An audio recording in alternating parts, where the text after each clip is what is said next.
My name is Steve Hunyadi Jr. I'm a practicing ear, nose, and throat physician. I started here back in June of 2017. I was trained at University Hospital's Case Western Reserve Medical School, and subsequently did my training at University Hospitals for both my internship and my residency in otolaryngology. I have previously I practiced out in the Ashtabula County for roughly, I believe, 2 or 2.5 years with University Hospitals, and then I was practicing in the Cleveland, Ohio. I did enjoy my experience here with the patient population, and thought it would be prudent to come back and work with the ACMC, which is a larger, more prominent hospital in this area. And to continue to work with the patients that are here in this county. I pretty much practice all general ear, nose, and throat. I see children to adults. I pretty much encompass ears, nose, and throat, and look at a wide array of ENT specialty problems.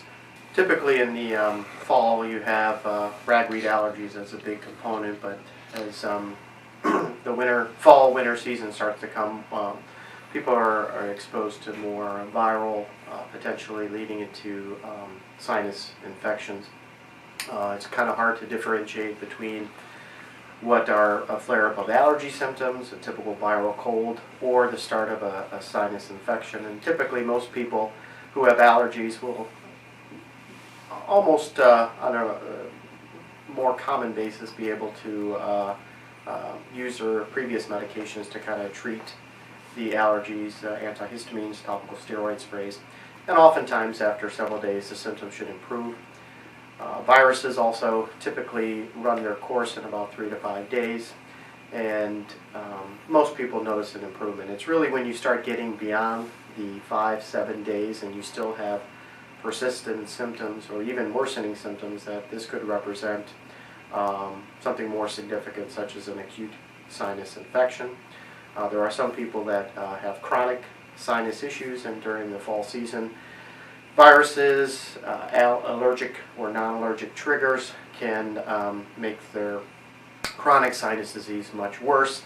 And it's those patients that typically come to see us because they're typically harder to manage. Their symptoms take longer to resolve. And sometimes seeing ear, nose, and throat specialists, and allowing us to take a look in the inside of the nasal cavity can help expedite symptom resolution, or even figure out if there's other means such as surgery, allergy shots, or allergy testing that may be needed to kind of get patients under better symptom control.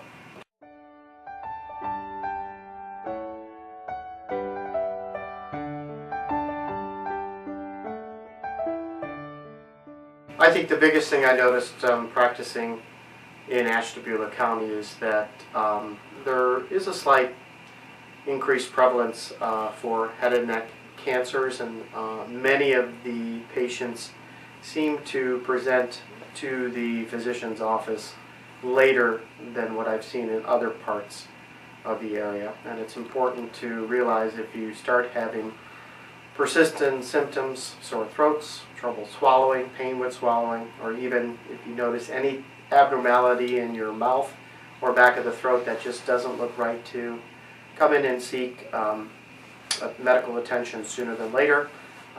You can obviously always start with your primary care doctor, which is a good initial step, and then if they have any questions or concerns, they'd be able to refer to have you come and see us to make sure we're not dealing with something such as a cancer that could require immediate care and management to improve long-term survival and function.